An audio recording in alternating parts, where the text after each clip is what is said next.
അതെ, എമ്പുരാൻ ഒരു രാഷ്ട്രീയ സിനിമയാണ്. അതിൽ രാഷ്ട്രീയം ചർച്ച ചെയ്യുന്നുണ്ട്, പ്രത്യേകിച്ചും ഇന്ത്യൻ രാഷ്ട്രീയം.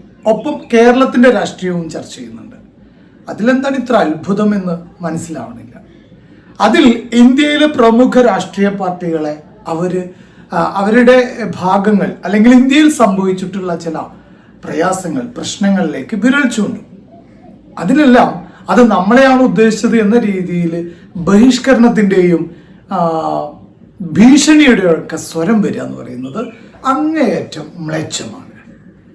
ഒരു ചോദ്യം ചോദിക്കാൻ തോന്നുന്നു, ലാലേട്ടൻ തന്നെയല്ലേ കീർത്തിചക്ര പോലുള്ള സിനിമകൾ ചെയ്തത്?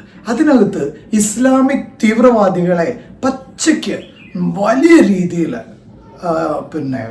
വിമർശിക്കുന്നുണ്ടായിരുന്നു. അല്ലെങ്കിൽ അവർ ചെയ്യുന്ന, ഇന്ത്യയിൽ ചെയ്യുന്ന ചില പ്രവൃത്തികൾ എന്ന രീതിയിലേക്ക് ഇന്ത്യൻ മുസ്ലിങ്ങളോടും കാശ്മീരിലെ മുസ്ലിങ്ങളോടും ഇസ്ലാം തീവ്രവാദികൾ തന്നെ ചെയ്യുന്ന ഒരുപാട് ചെയ്തികളെ കുറിച്ച് അതിനകത്ത് ചർച്ച ഉണ്ടായിരുന്നല്ലോ.